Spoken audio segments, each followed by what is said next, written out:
مختصر تفسیر القرآن کا سلسلہ میں سورہ نساء سے ہم سبق پڑھ رہے ہیں۔ 126 آیات تک ہم نے سبق پڑھ لیا۔ آج ہم 127ویں آیت سورہ نساء کی شروع کریں گے۔ اللہ وحدہ لا شریک جل جلالہ نے آیت نمبر 126 میں استفتاء کی بات کی ہے اور افتاء کی بات کی ہے۔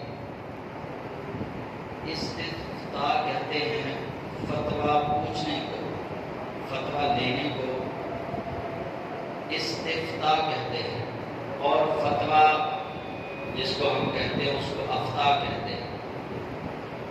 تو اس آیت کا جو پہلا لفظ ہے وہ ہے وَيَسْتَفْتُونَكَ،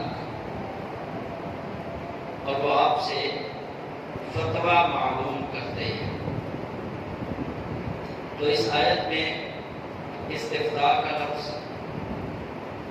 یعنی فتویٰ طلب کرنے کی بابت جو اللہ کے نبی صلی اللہ علیہ وآلہ وسلم سے رجوع کیا گیا، اللہ تعالیٰ نے اسی غرض سے ان آیات کو نازل کیا ہے۔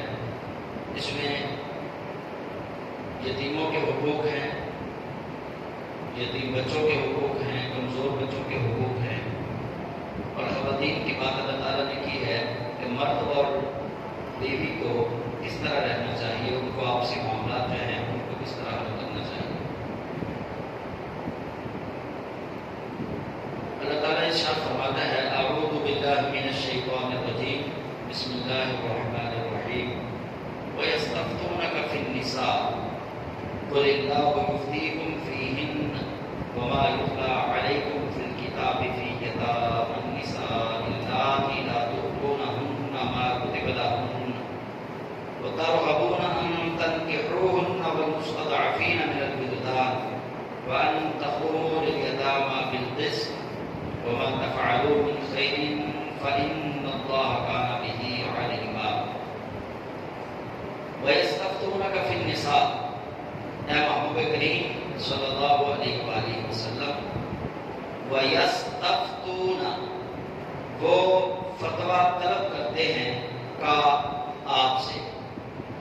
اے محبوب، آپ کے غلام مسلمان آپ سے فتویٰ طلب کرتے ہیں، سوال پوچھتے ہیں جواب لینے کی غرض سے۔ فی النساء، خواتین کے متعلق،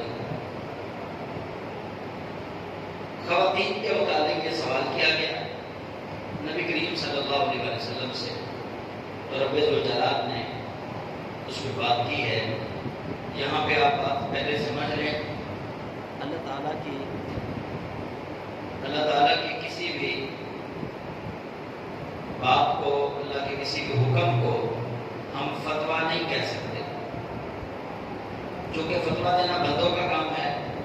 وہ قرآن و سنت سے مسائل کو اخذ کر کے لوگوں کو بتاتے ہیں، یعنی فتویٰ وہ دیتا ہے جس کو قرآن اور سنت کی ضرورت ہوتی ہے۔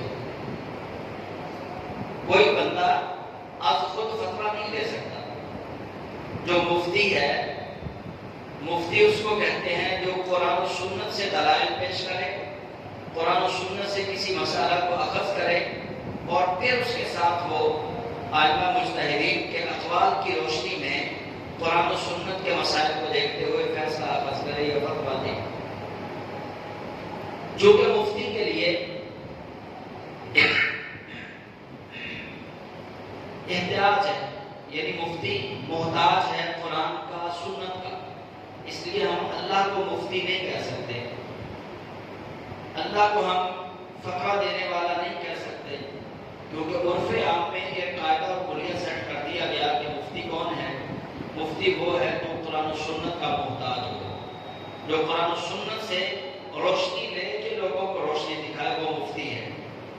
لیکن اللہ کریم جل جلالہ کے بابت جب یہ آئے گا، فتوے کی بات آئے گی، تو وہاں ہم کہیں گے اللہ حکم دیتا ہے، وہاں ہم فتویٰ کا لفظ استعمال نہیں کریں گے، اس لفظ کو تبدیل کریں گے، اس کا معنی تبدیل کریں گے، اس کی جگہ پہ ہم اور لفظ لے کے آئیں گے۔ آئیے ذرا اسلوب قرآن کو سمجھنے کی کوشش کرتے ہیں۔ وَيَسْتَفْتُونَكَ فِي النِّسَاءِ، اے محبوب آپ سے خواتین کے متعلق فتویٰ طلب کرتے ہیں لوگ۔ قل، آپ کہہ دیجئے، اللہ یفتیکم، اللہ یفتیکم، اللہ حکم دیتا ہے تمہیں۔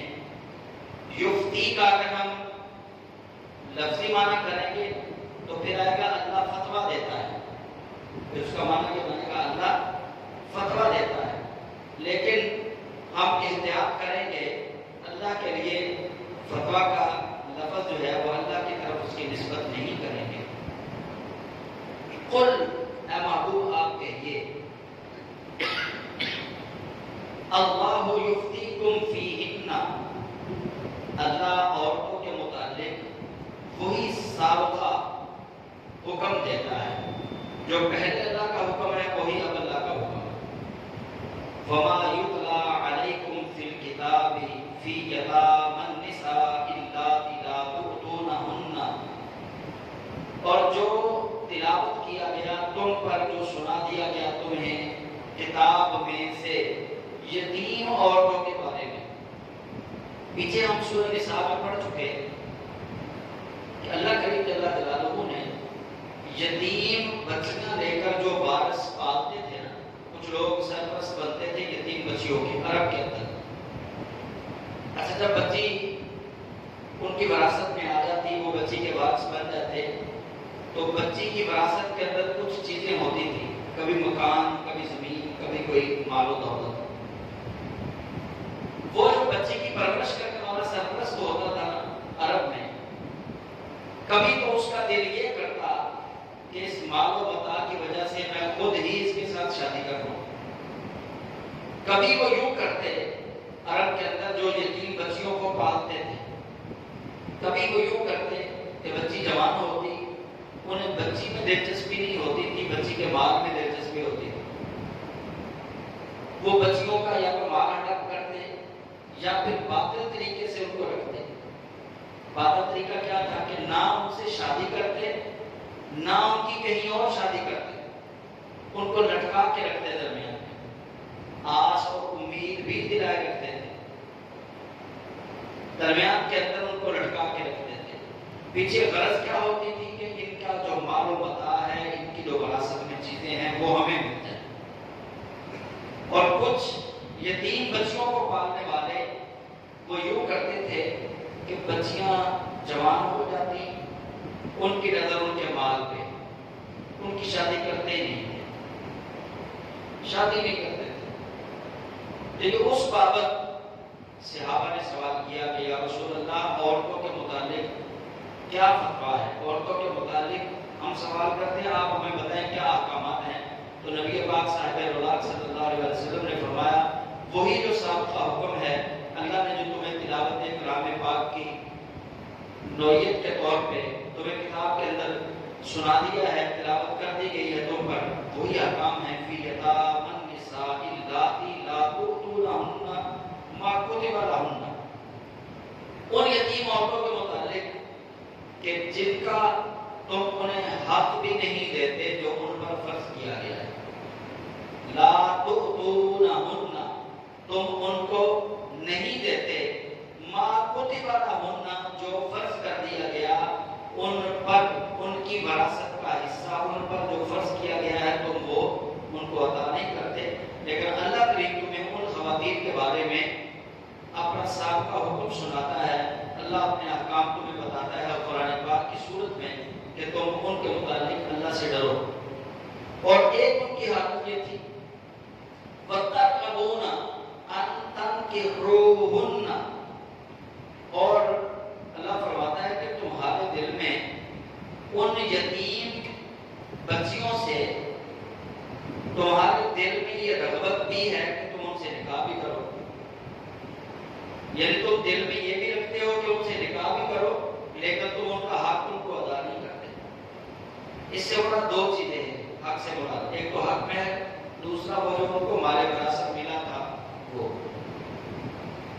وَالْمُسْتَضْعَفِينَ مِنَ الْوِلْدَانِ، اور کمزور بچوں کے متعلق بھی اللہ تمہیں یہی حکم دیتا ہے کہ اگر کوئی یتیم کو پالے، یتیم کی پرورش کرے، تو اس کے لیے حکم کیا ہے؟ اس کے لیے حکم وہی ہے جو اللہ نے قرآن میں سنا دی۔ والمستضعفین من الولدان، اور مستضعف ضعیف کا لفظ ہم استعمال کرتے ہیں، ضعیف ہم کہتے ہیں۔ اللہ نے فرمایا والمستضعفین من الولدان، اور کمزور بچوں کے متعلق بھی اللہ تمہیں یہی حکم دیتا ہے کہ ان کا حق جو اللہ نے لکھ دیا ہے وہ ان کو واپس لوٹا دو۔ اور یہ کہ وَأَن تَقُومُوا لِلْيَتَامَى بِالْقِسْطِ، کہ یتیموں کے ساتھ انصاف پر قائم رہو۔ وَأَن تَقُومُوا، اور تم کھڑے رہو، لِلْيَتَامَى، یتیموں کے لیے، بِالْقِسْطِ، انصاف کے ساتھ، یعنی یتیموں کے معاملے میں بے انصافی ذرہ برابر بھی نہ کرو۔ وَمَا تَفْعَلُوا مِنْ خَيْرٍ، اور جو تم میں سے اچھا کام کرے گا، فَإِنَّ اللَّهَ كَانَ بِهِ عَلِيمًا، بس بے شک اللہ اس کے سارے اعمال سے باخبر ہے، اللہ جاننے والا ہے۔ یہ جو آیت میں نے پڑھی ہے، اب اس کو ذرا ڈیپلی دیکھ لیں آپ۔ اللہ کریم جل جلالہ نے خواتین کے متعلق یہ حکم دے دیا کہ یتیم بچیاں جو ہیں جب کوئی ان کو پالے اور پھر ان کے مال کی طرف نظر نہ رکھے کہ بس صرف ہمیں مال چاہیے، یا تو ان کو وہ ان کے ساتھ نکاح کر لے، اگر وہ نکاح نہیں کرنا چاہتا تو ان کی شادی کہیں آگے کر دے۔ لیکن یہ آیت بالخصوص ان لوگوں کے بارے میں نازل کی گئی جو یتیم بچیوں اور بچوں کا حق غصب کرتے تھے اور نہ تو ان سے نکاح کرتے تھے، نہ انہیں کہیں، نہ انہیں اپنا بناتے تھے، نہ کہیں اور ان کا نکاح کرتے تھے۔ اب اگلی آیت میں اللہ تعالیٰ میاں اور بیوی کے متعلق ارشاد فرما رہا ہے۔ شادی شدہ لوگوں کے لیے یہ آیت جو ہے بہت سارے سبق فراہم کرتی ہے۔ سورہ نساء کی آیت نمبر 127 128 نمبر ہے، وَإِنِ امْرَأَةٌ خَافَتْ، اور اگر کوئی عورت خوف زدہ ہو، مِن بَعْلِهَا، اپنے خامد سے، نشوزاً، اس کی زیادتی کی وجہ سے، او اعراضاً، یا اس کی بے رغبتی کی وجہ سے، یعنی کچھ عورتیں ایسی ہوتی ہیں جو اپنے خامد سے بہت زیادہ ڈرتی ہیں کہ مجھ پہ زیادتی کرے گا، یا بالکل میری طرف سے اپنا منہ پھیر لے گا۔ اللہ کریم فرماتا ہے فَلَا جُنَاحَ عَلَيْهِمَا، دونوں میاں بیوی پہ کوئی گناہ نہیں، أَن يُصْلِحَا بَيْنَهُمَا صُلْحًا، کہ وہ آپس میں صلح کر لیں جس طرح صلح کرنے کا حق ہے۔ وَالصُّلْحُ خَيْرٌ، اور صلح بہتر ہے۔ وَأُحْضِرَتِ الْأَنفُسُ الشُّحَّ، وَأُحْضِرَتْ یعنی جمع کر دی گئی، انفس دلوں میں، الشُّحَّ مال کی ہرس، مال کی ہوس دلوں کے اندر جمع کر دی گئی۔ اللہ تعالیٰ نے اس آیت میں میاں اور بیوی دونوں کی بابت ایک مسئلہ بیان کیا۔ وہ مسئلہ کیا ہے؟ بعض دفعہ ایسے ہوتا ہے کہ خامد جوان ہے، اس کی بیوی جو ہے وہ بوڑھی ہے، عمر کا فرق ہے، یا بیوی جو ہے وہ زیادہ خوبصورت نہیں اور مرد جو ہے وہ زیادہ خوبصورت ہے، وہ اپنی بیوی پر زیادتی کرتا ہے یا اس سے بے رغبتی کرتا ہے، اس سے منہ موڑتا ہے، اس کو پسند نہیں کرتا۔ ایسی صورت میں عورت یہ چاہتی ہے کہ میرا گھر بھی بچ جائے، طلاق بھی نہ ہو۔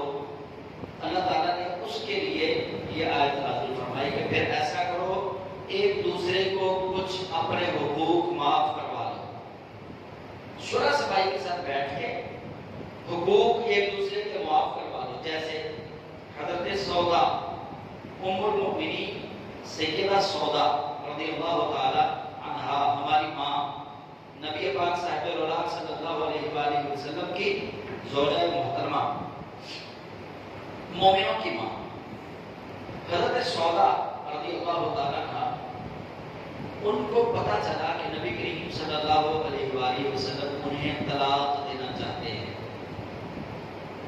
حضور سے کہتے ہیں انہیں طلاق دینا چاہتے ہیں، ان کو یہ بات معلوم ہوئی تو وہ نبی پاک صاحب الولاد صلی اللہ علیہ وسلم کی بارگاہ ناز میں حاضر ہو گئے۔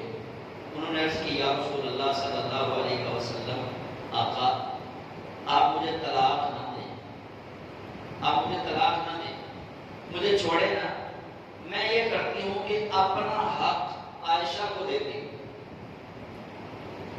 میں اپنا حق عائشہ کو دیتی ہوں کیونکہ وہ آپ کی محبوبہ ہیں، آپ ان سے سب سے زیادہ محبت کرتے ہیں، میں اپنا حق سیدہ عائشہ کو دیتی ہوں، آپ مجھے طلاق نہ دیجیے۔ تو اللہ کے محبوب کریم صلی اللہ علیہ وسلم نے پھر ایسا ہی کیا کہ حضرت سودا رضی اللہ تعالیٰ عنہ کی جو باری تھی وہ سیدہ عائشہ صدیقہ رضی اللہ تعالیٰ عنہ کے حجرہ میں مقرر فرما دی۔ اس بارے میں اللہ کریم فرماتا ہے کہ جب تمہیں خطرہ ہو کہ تمہارا شوہر تم سے زیادتی کرے گا یا تمہارا شوہر تم سے بے رغبتی کرے گا، منہ موڑے گا، تو پھر کیا فرماتا ہے فَلَا جُنَاحَ عَلَيْهِمَا أَن يُصْلِحَا بَيْنَهُمَا صُلْحًا، پھر کچھ باتیں مان لو، کچھ باتیں منوا لو، یوں بیٹھ کے کچھ حق معاف کر دو، کچھ حق معاف کروا لو۔ اللہ فرماتا ہے باہمی ربط کے ساتھ میاں اور بیوی دونوں صلح کر کے، جیسے حضرت سودا نے نبی کریم علیہ السلام سے صلح فرمائی۔ اور اللہ تعالیٰ دیکھیے بات ہو رہی ہے میاں اور بیوی کی، کہ وہ صلح کیسے کریں؟ جب بیوی کو خطرہ ہو کہ میرا خامن مجھ پہ زیادتی کرے گا یا اس کو خطرہ ہو کہ میرا خامن مجھ سے منہ موڑ لے گا، بات تو یہ ہو رہی ہے۔ اللہ تعالیٰ نے درمیان میں بات یہ بھی ذکر کر دی وَأُحْضِرَتِ الْأَنفُسُ الشُّحَّ، فرمایا تمہارے دل جو ہے نا ان میں مال کی تمام بھر دی گئی ہے، دلوں میں مال کے حرص بھر دی گئی ہے۔ وجہ کیا ہے؟ وجہ یہ ہے، اس کے اندر جو مفسرین نے بہت ساری تفسیریں اس کی ایک تفسیر اس کی یہ ہے کہ بعض دفعہ چونکہ بات ہو رہی ہے عورت کی کہ وَإِنِ امْرَأَةٌ خَافَتْ، اگر عورت یہ خوف محسوس کرے، اللہ تعالیٰ نے عورت کی بابت ہی یہ بتا دیا اور مرد کی بابت بھی بتا دیا کہ دونوں کے دلوں میں مال کی تما ہوتی ہے۔ فرمایا یا تو ایسا کریں کہ عورت اپنے خامد کو کچھ مال دے، اس سے صلح کر لے، دل میں محبت ہے مال کی، یا مرد اپنی بیوی کو کچھ مال دے اور اس سے صلح کر لے، اس کو کہے کہ یہ مال لے لو مجھے دوسری شادی کر دے، یہ مال لے لو اور میرا حق جو ہے مجھے معاف کر دو، اس طرح کی چیزیں۔ یعنی اللہ تعالیٰ نے اس صلح کے درمیان مال کو ایک بطور حیلہ، بطور وسیلہ اللہ تعالیٰ نے ساتھ ساتھ ذکر فرما دیا کہ مال کے ذریعے بھی تم اپنے حقوق ایک دوسرے کے معاف کروا سکتے ہو، ایک دوسرے کو منا سکتے ہو، لیکن اللہ فرماتا ہے وَإِن تُحْسِنُوا وَتَتَّقُوا، اور اگر تم نیک کام کرو اور اللہ سے ڈرو فَإِنَّ اللَّهَ كَانَ بِمَا تَعْمَلُونَ خَبِيرًا، بس بے شک اللہ تعالیٰ تمہارے تمام عملوں سے باخبر ہے، اللہ سے چھپی ہوئی کوئی چیز نہیں۔ لیکن رب تعالیٰ جل جلالہ فرماتا ہے کہ اے وہ مردو جو تم چاہتے ہو کہ اپنی بیویوں کو چھوڑ دو اور اپنی بیویوں کو چھوڑ کر پھر دوسری شادی کر لو، ان کے بارے میں اللہ کریم جل جلالہ فرماتا ہے وَلَن تَسْتَطِيعُوا أَن تَعْدِلُوا بَيْنَ النِّسَاءِ، اللہ فرماتا ہے اور ہرگز تم اپنی بیویوں کے درمیان پورا پورا عدل نہیں کر سکتے۔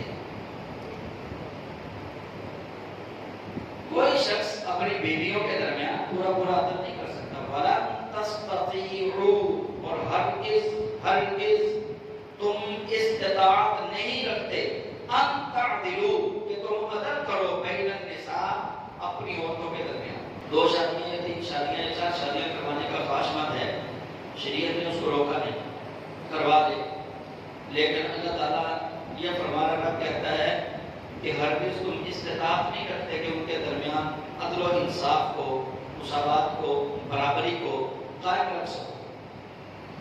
نبی کریم صلی اللہ علیہ وآلہ وسلم آپ نے خود ارشاد فرمایا اس چیز کا تو اللہ نے بندے کو اختیار دیا ہے کہ نان نفقہ میں کپڑے، روٹی، مکان، ضروریات زندگی کی جو چیزیں ہیں، اس کے اندر اللہ نے بندے کو اختیار دیا ہے، بندہ عدل مساوات کو قائم رکھ سکتا ہے۔ ایک بیوی کو 2 مرلے کی کوٹھی بنا کے دی، دوسری کو بھی دے دی، ایک کو کار لے کے دی، دوسری کو بھی دے دی، ایک کو سہولت دی، دوسری کو بھی دے دی، یہ تو بندہ کر سکتا ہے۔ لیکن نبی کریم علیہ السلام فرماتے ہیں اس چیز کے اندر بندہ عدل کبھی نہیں کر سکتا کہ سب کو محبت بھی یکساں دے، سب بیویوں کو یکساں طور پر محبت نہیں دے سکتا بندہ، یہ کون کہہ رہا ہے؟ نبی کریم صلی اللہ علیہ وسلم کا فرمان آپ کو سنا. سید عالم صلی اللہ علیہ وسلم فرماتے ہیں اللہ نے یہ جو اختیار دیا ہے نان و نفقہ میں، ضروریات زندگی میں ہم عدل اور مساوات کو قائم رکھ سکیں، لیکن دل کا جو معاملہ ہے اس کے اندر بندے کا اختیار کوئی نہیں. اس کے اندر بندہ عدل و انصاف قائم نہیں رکھ سکتا. جیسے سید عالم صلی اللہ علیہ وآلہ وسلم آپ کو اپنی تمام ازواج مطہرات میں سے سب سے زیادہ محبوب ترین سیدہ عائشہ صدیقہ رضی اللہ تعالیٰ عنہ. اب اس کا مطلب یہ کہ دوسری ازواج سے نبی کریم علیہ السلام محبت نہیں فرماتے تھے، محبت تھی، لیکن سید عالم صلی اللہ علیہ وسلم فرماتے ہیں کہ تم شادیاں تو کروا لو گے، ایک ظاہری جو چیز ہے اس کے اندر عدل قائم رکھ سکتے ہو، لیکن دل والے معاملے میں عدل قائم نہیں رکھ سکتے. یہ انسان کو اختیار نہیں دیا گیا. تو اللہ تعالیٰ فرماتا ہے وَلَوْ حَرَصْتُمْ، اگرچہ تم اس پر لالچی بھی رہو. بندہ چاہتا ہے کہ میری دوستوں میں گڈ ول برقرار رہے، معاشرے میں میرا نام بنا رہے، رشتہ داروں میں میری بات بنی رہے، کہ یہ عدل و انصاف سے کام لیتا ہے. وَلَوْ حَرَصْتُمْ، اللہ فرماتا ہے اگرچہ تمہارے دل کے اندر یہ بات ہوتی ہے، تم حریص ہوتے ہو کہ میں اپنا نام بنا لوں معاشرے میں، کہ میں 2 بیویاں ہیں 3 بیویاں ہیں، ان میں عدل و انصاف مہیا کر رہا ہوں، لیکن اللہ کے لیے فرماتا ہے وَلَن تَسْتَطِيعُوا، نہیں کر سکتے. کوشش تمہاری ہے لیکن کر نہیں سکتے. کیوں نہیں کر سکتے؟ کہ دلوں کی محبت والا جو معاملہ ہے وہ تو اللہ کے دست قدرت میں ہے، بندے کے ہاتھ میں ہے ہی نہیں. دل والا معاملہ ہے. اللہ کریم جل جلالہ نے پھر ان اشخاص کو تنبیہ فرمائی یہاں پہ کہ جو اپنی بیویوں کو نہ تو ان سے حسن سلوک کرتے ہیں، اچھا برتاؤ کرتے ہیں، نہ ان کو طلاق دیتے ہیں. اللہ فرماتا ہے ایسی حالت میں بھی نہ رکھو. فلا تمیلوا کل المیل، اللہ فرماتا ہے بالکل بھی اپنی بیویوں سے قطعاً اعراض نہ کرو، یعنی قطعی طور پہ ان سے منہ نہ پھیرو. فلا تمیلوا کل المیل، قطعاً ان سے منہ نہ پھیر دو، بالکل ہی اعراض نہ کر دو، بالکل بے رغبت نہ ہو جاؤ. فَتَذَرُوهَا كَالْمُعَلَّقَةِ، اور ان کو کسی لٹکی ہوئی چیز کی طرح چھوڑ نہ دو، نہ ادھر نہ ادھر، نہ خدا ہی ملا نہ وصال صنم، نہ ادھر کے رہے نہ ادھر کے رہے. یہ حالت اللہ فرماتا نہیں ہونی چاہیے. فَتَذَرُوهَا كَالْمُعَلَّقَةِ، ان کو تم کسی معلق چیز کی طرح نہ چھوڑو. وَإِن تُصْلِحُوا، اور اگر تم اصلاح کر لو، وَتَتَّقُوا، اور اللہ سے ڈرو، فَإِنَّ اللَّهَ كَانَ غَفُورًا رَحِيمًا، بس بے شک اللہ تعالیٰ کو بخشنے والا اور رحم فرمانے والا پاؤ گے. وَإِن يَتَفَرَّقَا، اگر دونوں کی نہیں بنی، میاں بیوی کا آپس میں ملاپ نہیں ہو سکا، صلح نہیں ہو سکی، اللہ فرماتا ہے وَإِن يَتَفَرَّقَا، اگر وہ دونوں متفرق ہو جائیں، الگ الگ ہو جائیں، یہ طلاق ہو گئی، یغنی اللہ، اللہ بے نیاز کر دے گا، کل من سعتہ، اپنی وسعت سے اللہ دونوں کو ایک دوسرے سے بے نیاز کر دے گا. اگر وہ ہر ممکن کوشش کرنے کے باوجود صلح کو برقرار نہ رکھ سکے، علیحدگی ہو گئی میاں بیوی کی، اور آپ فرماتا ہے کہ پھر میں اس عورت کو اس پہلے شوہر سے بے نیاز کر دوں گا، اس سے بہتر دوں گا، اور اس شوہر کو اس بیوی سے بے نیاز کر دوں گا، اس سے بہترین بیوی اس کو عطا کروں گا. صلح کی کوشش کرنے کے باوجود بھی جو جن کا آپس میں اتفاق برقرار نہ رہ سکے، تو اللہ اپنی وسعت سے ہر ایک کو دوسرے سے بے نیاز کر دے گا. وَكَانَ اللَّهُ وَاسِعًا حَكِيمًا، اور اللہ تعالیٰ وسیع حکمت والا ہے. وَلِلَّهِ مَا فِي السَّمَاوَاتِ وَمَا فِي الْأَرْضِ، اور اللہ ہی کے لیے ہے جو کچھ ہے آسمانوں میں اور جو کچھ ہے زمینوں میں. وَلَقَدْ وَصَّيْنَا الَّذِينَ أُوتُوا الْكِتَابَ مِن قَبْلِكُمْ، اب یہاں پہ ہے وصینا، ہم نے وصیت کی، لیکن اللہ تعالیٰ کے لیے ہم وصیت کا لفظ بھی استعمال نہیں کریں گے. یہاں پہ ترجمہ یہ کریں گے کہ وَلَقَدْ وَصَّيْنَا، اور تحقیق حکم دیا ہمیں اللہ نے. وصیت کا لفظ آپ بندوں کے لیے ہم استعمال کریں گے، جب اللہ تعالیٰ کے لیے یہ لفظ استعمال ہوگا پھر اس کا ہم معنی جو ہے وہ تبدیل کریں گے۔ اور تحقیق ہم نے ان لوگوں کو حکم دیا، جن لوگوں کو الذین اوتوا الکتاب من قبلکم، جن کو تم سے پہلے کتاب دی گئی، انہیں بھی وَإِيَّاكُمْ، اور اے محبوب آپ کو، آپ کی امت کو بھی یہی حکم دیا، أَنِ اتَّقُوا اللَّهَ، کہ تم اللہ سے ڈرتے رہو، وَإِن تَكْفُرُوا، اور اگر تم نے اللہ کا انکار کیا، فَإِنَّ لِلَّهِ مَا فِي السَّمَاوَاتِ وَمَا فِي الْأَرْضِ، بس بے شک اللہ کے لیے ہے جو کچھ آسمانوں میں ہے، جو کچھ زمینوں میں ہے۔ یعنی تمہارا انکار کرنا اللہ کو کوئی نقصان نہیں دے سکتا، اللہ کی بات مان لو گے تمہارے لیے بہتر ہے، اگر تم انکار کرو گے اللہ تعالیٰ کا کیا جائے گا، اللہ کا کوئی نقصان نہیں اس کے اندر۔ وَقَالَ اللَّهُ غَنِيًّا حَمِيدًا، اور اللہ تعالیٰ تو غنی ہے، غنی بے نیاز ہے، اللہ کو تو کسی کی پرواہ کوئی نہیں۔ حمیدًا، اور حمد و ثنا کیا ہوا، اللہ کی حمد و ثنا تم اگر انسان نہ بھی کرو گے تو یسبح للہ ما فی السماوات وما فی الارض، زمینوں اور آسمانوں میں جو کچھ بھی ہے وہ سارا اس کی تسبیح و تحلیل بیان کرتا ہے۔ اللہ فرماتا ہے کہ میں تو غنی بھی ہوں یعنی بے نیاز ہوں، حمید بھی ہوں یعنی حمد و ثنا کیا ہوا، مجھے تمہاری حمد و ثنا کی ضرورت نہیں، تمہاری تابعداری کی ضرورت نہیں۔ ہاں اگر تم تابعداری کرو گے، ڈرو گے تو اللہ کو بڑا وسیع پاؤ گے، اللہ کو غفور رحیم پاؤ گے۔ پھر فرمایا وَلِلَّهِ مَا فِي السَّمَاوَاتِ وَمَا فِي الْأَرْضِ، اور اللہ ہی کی ملکیت ہے جو کچھ ہے آسمانوں میں، جو کچھ ہے زمینوں میں۔ وَكَفَى بِاللَّهِ وَكِيلًا، اور اللہ کافی ہے حمایت کرنے والا، وکالت کرنے والا۔ إِن يَشَأْ يُذْهِبْكُمْ أَيُّهَا النَّاسُ وَيَأْتِ بِآخَرِينَ، إِن يَشَأْ، اگر وہ چاہے اللہ، یُذْهِبْكُمْ، تو تمہیں لے جائے، تمہیں ختم کر دے بالکل۔ اگر اللہ چاہے یُذْهِبْكُمْ، تم سب کو مٹا دے، تم سب کو ختم کر دے، ملیا میٹ کر دے، دنیا میں تمہارا نام نہ رہے۔ ایھا الناس، اے لوگو، وَيَأْتِ بِآخَرِينَ، اور تمہاری جگہ پہ دوسرے لوگوں کو لے آئے۔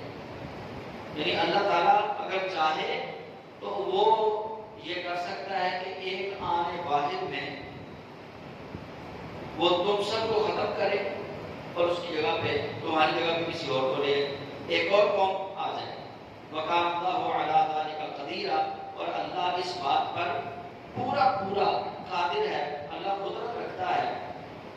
مَنْ كَانَ يُرِيدُ ثَوَابَ الدُّنْيَا، اور جو شخص دنیا کا ثواب چاہتا ہے وہ غور سے سنیں، فَعِندَ اللَّهِ ثَوَابُ الدُّنْيَا وَالْآخِرَةِ، اللہ کے پاس دنیا کا اجر بھی ہے، اللہ کے پاس آخرت کا اجر بھی ہے۔ دعا یہ مانگنی نہیں چاہیے کہ یا اللہ دنیا بہترین تھے۔ نبی کریم صلی اللہ علیہ وسلم نے جو تعلیم ہمیں دی ہے اس تعلیم میں یہ شامل ہے کہ اللہ کے محبوب کریم علیہ السلام اللہ تعالیٰ سے ہر روز یہ دعا مانگتے تھے، ربنا آتنا فی الدنیا حسنہ وفی الآخرۃ حسنہ، یا اللہ بہترین دنیا عطا فرما اور بہترین آخرت عطا فرما۔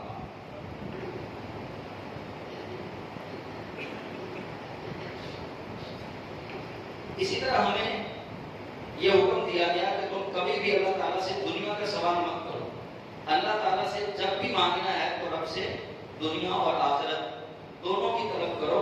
وَكَانَ اللَّهُ سَمِيعًا بَصِيرًا، اور اللہ سننے والا اور دیکھنے والا ہے۔ یہ تو تھی آج کے سبق کی مختصر سی تفسیر کہ جس میں ہمیں یتیموں کے بارے میں بتایا گیا، یتیم بچیوں کو جو لوگ پالتے ہیں انہیں کہ وہ مال و دولت کی حرص اور ہوس میں ان بچیوں کی زندگیاں برباد نہ کریں، یا تو ان سے خود نکاح کر لیں یا پھر ان کا کسی اور سے نکاح کر دیں، اور یتیم کمزور بچوں کے ساتھ بھی ظلم اور زیادتی نہ کریں، ان کا حق پورا ان کو دیں۔ اور پھر اللہ تعالیٰ نے میاں بیوی کے جو آپس کے معاملات ہیں ان کو حل کرنے کا نسخہ دیا کہ اگر عورت یہ محسوس کرتی ہے کہ اس کا خاوند اس سے زیادتی کرے گا یا موڑے گا تو حقوق معاف کروا کے کچھ حقوق دے کے دونوں صلح کر دیں، اگر صلح نہیں ہوتی تو دونوں علیحدگی اختیار کر لیں، اللہ تعالیٰ دونوں کے لیے بہترین وسائل پیدا فرمائے گا، اور اللہ کریم جل جلالہ اپنی وسعت سے ان کو اور زیادہ دے گا۔ اور تیسرا اللہ تعالیٰ نے ہمیں جو حکم دیا وہ ہے ڈرنے کا۔ کہ آپ فرماتا ہے کہ لوگوں تم بھی اور تم سے پہلے لوگوں کو بھی یہی اللہ کی طرف سے حکم ہے کہ اللہ سے ڈرو۔ اگر تم نہیں ڈرو گے اللہ کو کوئی پرواہ نہیں، اللہ تو غنی بھی ہے، حمید بھی ہے، اللہ کے لیے تو جو کچھ زمینوں میں ہے جو کچھ آسمانوں میں ہے سارا کچھ وہ اللہ تعالیٰ کے لیے۔ تو یہ آج کے سبق کا یہ خلاصہ تھا۔ ہم نے آج آیت نمبر 127 سے لے کر 134 تک سورہ نساء کی آیات جو ہے ان کا ترجمہ اور مختصر تفسیر جو ہے وہ پڑھی ہے۔